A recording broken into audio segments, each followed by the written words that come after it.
Assalamualaikum warahmatullah. Welcome to Shimul Memorial North School and College online class. Dear student, under such a critical situation of COVID-19 prevailing throughout the world, I hope that you all are quite well and safe by the mercy of Almighty Allah, and at the same time also maintaining the instructions about hygiene that is recommended by WHO. So with this keeping view, today I am here with you to run the class. Myself Mohammad Shahadut Hussain, Assistant Teacher in English, Shimul Memorial North School and College, Rajshahi. First of all, let's have a glimpse of a next text.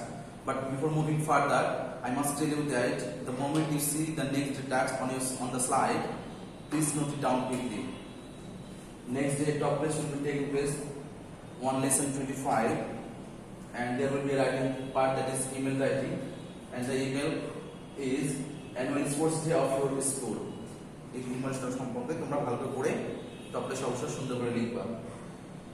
So let's move on to our next item, that is our main topic, lesson 25, and its title is we live in a global village. আমরা একটা বৈশ্বিক গ্রামে বাস করি, অর্থাৎ global village কেন বলছে, science and technology এতটাই advance হয়ে গেছে যে এখন গোটা বিশ্ব আমাদের হাতের মুঠোয়, ইন্টারনেট এবং টেকনোলজির যুগে গোটা বিশ্ব কিন্তু আমাদের হাতের মুঠো চলে আসছে, যার জন্য বলছি যে we live in a global village, আমরা একটা বৈশ্বিক ভিলেজে বাস করি। ওকে, একটা চিঠি আছে, আমরা চিঠিটা পড়ে নিই কি বলছে। Dear Sohan, I got your letter 2 days ago. Sohan কাউকে চিঠি লিখেছে, ও রিপ্লাই সোহানকে লিখছে যে প্রিয় Sohan, I got your letter 2 days ago. 2 দিন আগে আমি তোমার চিঠিটা পেয়েছি, but I was very busy here. কিন্তু আমি এখানে খুবই ব্যস্ত ছিলাম। কেন ব্যস্ত ছিলাম? So I am late to reply. যেহেতু আমি ব্যস্ত ছিলাম, যার জন্য তোমার এই চিঠির রিপ্লাইটা দিতে দেরি হয়েছিল আমার। কেন ব্যস্ত ছিলাম, কি কারণে ছিলাম, আমার একটু পড়ি প্যাসেজে। Congo is a central African country. Congo হচ্ছে আফ্রিকার একটা মধ্য দেশ, মধ্য আফ্রিকার একটা দেশ। There is violence among political groups. ওইখানকার পরিবেশটা কেমন ছিল, যে রাজনৈতিক যে দলগুলো ছিল ওগুলোর মধ্যে খুবই সহিংসতা সংঘর্ষতা লেগেই থাকতো। So our life here is very challenging. সুতরাং এখানে আমাদের জীবনটা বেশ চ্যালেঞ্জিং পূর্ণ, ঠিক আছে, প্রতিযোগিতাপূর্ণ। We maintain peace and security. আমাদের কি কাজ ছিল, আমরা শান্তি এবং নিরাপত্তাটা আমরা কি করতাম, মেইনটেইন করতাম, রক্ষা করতাম। We distribute food, water, medicine to people. আর কি করতাম আমরা কাজ, আর কি করতাম, উই ডিস্ট্রিবিউট, আমরা বিতরণ করতাম, বিলি করতাম কি, খাবার, পানি এবং ওষুধপত্র। কাদেরকে? টু পিপল, মানুষজনের মধ্যে। এখানে we sometimes build houses for them, এবং মাঝে মাঝে আমরা তাদের জন্য ঘরবাড়ি কিন্তু তৈরি করে দিতাম। We also teach children in small schools. ওইখানে আরো ছোট ছোট বাচ্চাদের পড়াশোনা শেখানোর জন্য বেশ কিছু স্কুলে আমরা তাদেরকে শিক্ষাদান করতাম বা পাঠদান করাতাম। As you can see that a turbulence or anarchic situations prevailing in Congo. কঙ্গোতে দেখতে পাচ্ছ যে একটা পলিটিক্যাল গ্রুপের মধ্যে দেখো একটা বিশৃঙ্খলা দ্বন্দ্ব একটা চলছে, রাজনৈতিক সহিংসতা যেটাকে বলছে। Last week I met an interesting young man here. এখানে গত সপ্তাহে আমি একটা চমৎকার বা মজাদার যুবকের সাথে আমি পরিচিত হই। His name is Gurmit Singh. তার নাম ছিল গুরমিত সিং ছিল। He was born in India. সে কোথায় জন্মগ্রহণ করেছিল? ভারতে জন্মগ্রহণ করেছিল। ইন হিজ আর্লি চাইল্ডহুড, তার শৈশবে কি হয়েছিল, he left for Singapore with his parents. বাবা মার সাথে সে কোথায় চলে যায়? সিঙ্গাপুরে চলে যায়। And went to Singaporean school, এবং সেখানে ওই সিঙ্গাপুরিয়ান স্কুলে সে অ্যাডমিট হয়, ভর্তি হয়। আফটার এ ফিউ ইয়ার্স, কয়েক বছর পর, he move to Denmark. Singapore থেকে সে ডেনমার্কে মুভ করলো, চলে গেল। And completed his school graduation in education there, এবং সেখানে তার স্কুলের পড়াশোনাটা সে কমপ্লিট করলো। ফর গ্রাজুয়েশন, এবং তার গ্রাজুয়েশন জন্য কি করলো, he went to the US. সে ইউএসএ চলে গেল, অর্থাৎ ইউনাইটেড স্টেটসে চলে গেল। And got a university degree, এবং সেখানে সে পাস করে একটা ডিগ্রি অর্জন করলো। Then he left for the UK. এরপর সে আমেরিকা থেকে আবার ইউকে তে চলে গেল, অর্থাৎ ইউনাইটেড কিংডম, দ্যাট ইজ ইংল্যান্ডে চলে গেল। And completed his master degree there, এবং সেখানে তার যে মাস্টার ডিগ্রি সেটা কমপ্লিট করলো, সুসম্পন্ন করলো। এটা ছিল তার এডুকেশনাল লাইফ বলছে গুরমিত সিং এর। Gurmit came to Congo to work for a voluntary organisation. Gurmit এই কঙ্গোতে এসেছে একটা স্বেচ্ছাসেবী অর্গানাইজেশনে সে কর্মী হিসেবে কাজ করার জন্য। His main job is to look after children's education in a community school. তার প্রধান কাজ কি ছিল এখানে? To look after children's education, ছোট ছোট ছেলে মেয়েদের শিক্ষার বিষয়টা সে দেখাশোনা করতো। কোথায়? ইন এ কমিউনিটি স্কুল, একটা ছোট্ট যে ওই গ্রাম বা এক সম্প্রদায়ের স্কুল ছিল, ওইখানে সে দেখাশোনা করতো। হি belongs to A group of 10 workers.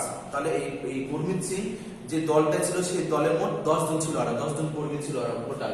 They all came from different countries, এবং তারা প্রত্যেকে ওই 10 জন বিভিন্ন দেশ থেকে তারা এসে তারা কঙ্গোতে একটা ভলেন্টিয়ার অর্গানাইজেশনে তারা যোগ দিয়েছে। হি ইজ এ নাইস ফেলো, সে একজন খুবই চমৎকার মানুষ, সহকর্মী, and a good friend of ours, এবং আমাদের একজন খুবই ভালো বন্ধু সে। We call him mister global citizen, আমরা তাকে জনাব গ্লোবাল সিটিজেন বলি, বিশ্ব নাগরিক বলি। কাকে বলি? এটা গুরমিত সিং কে বলছে। Okay, I am writing below the conversation I had with him the other day. তার সাথে অন্যদিন যে আমার তার যে একটা কথোপকথন হয়েছিল, একটা ডায়লগ হয়েছিল, সেটা আমি তোমাকে নিচে পড়ে শোনাচ্ছি, লিখে জানাচ্ছি আমি। You have been to so many countries, বলছে যে তুমি অনেক দেশ ভ্রমণ করেছো, অনেক দেশ ঘুরেছো। How do you feel about that? এটা ভেবে তোমার কেমন লাগে, তোমার অনুভূতিটা কি? তখন কি বলছে গুরমিত সিং?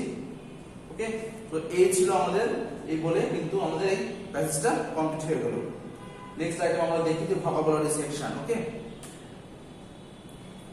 ভোকাবুলারি সেকশনটা আমরা একটু দেখে নিই। বলছে the word reply, reply means জবাব দেওয়া। ওকে, এবং এটা হচ্ছে সিনোনিম হচ্ছে অ্যানসার, ঠিক আছে। ভায়োলেন্স, এবং এটা মিনিং হচ্ছে সহিংসতা, এর সিনোনিম হচ্ছে আমাদের টার্বুলেন্স। পরেরটা আমরা দেখি সিকিউরিটি অর্থাৎ নিরাপত্তা, এবং এটা হচ্ছে সিনোনিম হচ্ছে প্রোটেকশন। ভলান্টারি অ্যাডজেক্টিভ স্বেচ্ছাসেবী, এবং এর সিনোনিম হচ্ছে আমাদের চ্যারিটেবল। তুলে নাও তোমরা খালি তাড়াতাড়ি। লুক আফটার, এটা আমাদের ফ্রেজ। ওকে, এর অর্থ হচ্ছে আমাদের দেখাশোনা করা বা টেক কেয়ার, আমরা সিনোনিম ইউজ করতে পারি।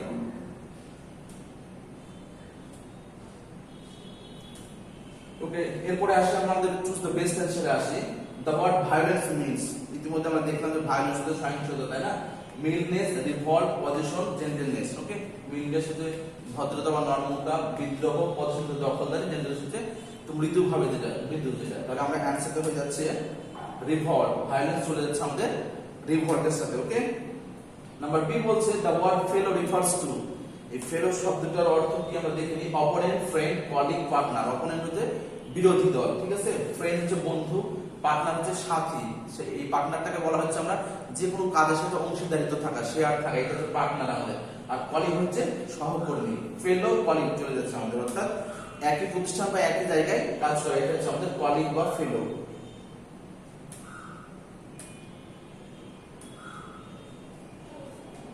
নাম্বার সি বলছে the word race means, race হচ্ছে একটা জাতি। এখানে রেস মানে দৌড় প্রতিযোগিতা হয়, কিন্তু এখানে আমাদের জাতি মিন বলছে the tribe, rivalry, chase, competition. তাহলে এখানে আমাদের ট্রাইব অর্থাৎ একটা জাতিকে ইন্ডিকেট করছে রেস দ্বারা আমাদের। Number D, in the UK Gurmit completed his, ইউকেতে গুরমিত তার পড়াশোনার কোন অংশটা কমপ্লিট করেছিল? School education, master degree, university degree or professional degree. আমরা প্যাসেজ পড়ে দেখলাম যে সে মাস্টার ডিগ্রিটা ইউকেতে কমপ্লিট করেছিল। বোঝা গেছে?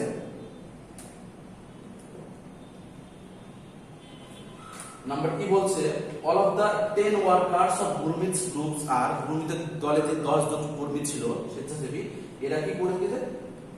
আর ফ্রম সিঙ্গাপুর, তারা সিঙ্গাপুর থেকে এসেছে সবাই। ফ্রম কঙ্গো, তারা কঙ্গো থেকে এসেছে সবাই। ফ্রম ডিফারেন্ট কান্ট্রিজ, বিভিন্ন দেশ থেকে তারা এসেছে। ফ্রম ওয়ান কান্ট্রি, তারা এক দেশ থেকে এসেছে। আমরা প্যাসেজে কি দেখলাম?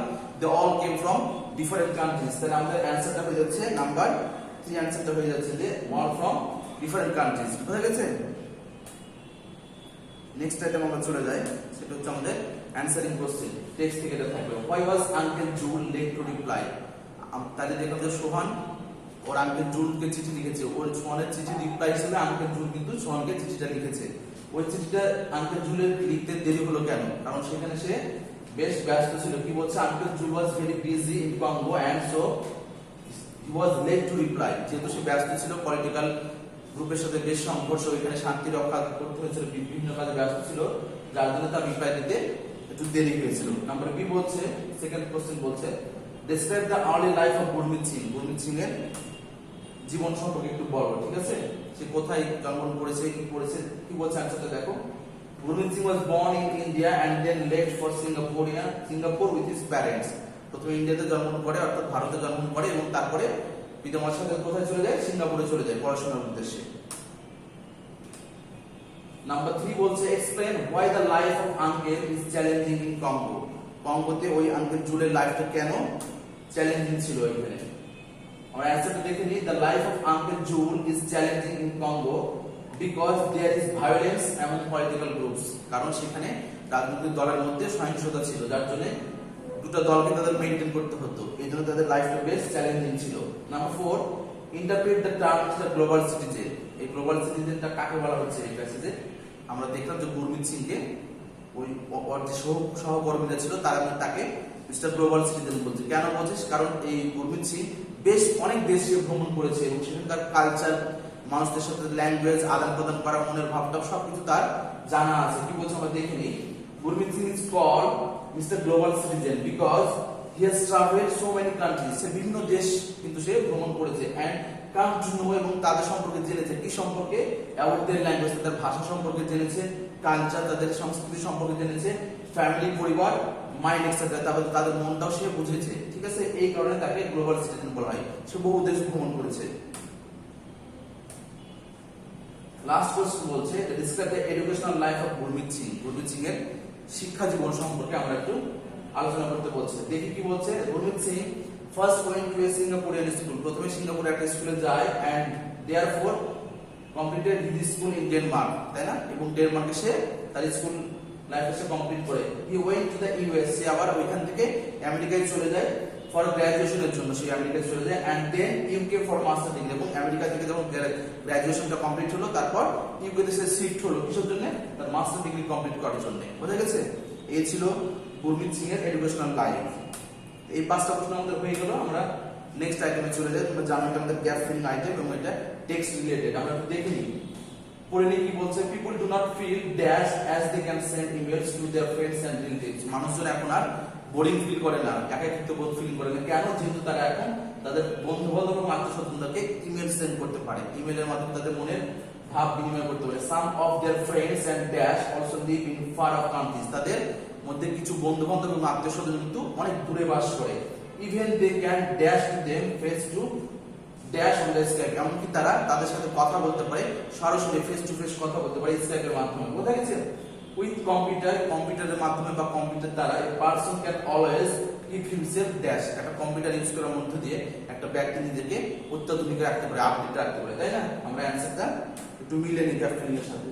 তাহলে এই নাম্বার চলে যাচ্ছেন তো lonely. People do not feel lonely as they can send emails to their friends and relatives. বোঝা গেছে? Some of their friends and B number চলে যাচ্ছে relatives also live in far off countries. দূর দেশে বাস করে তাদের আত্মীয়স্বজন, বন্ধু বান্ধব।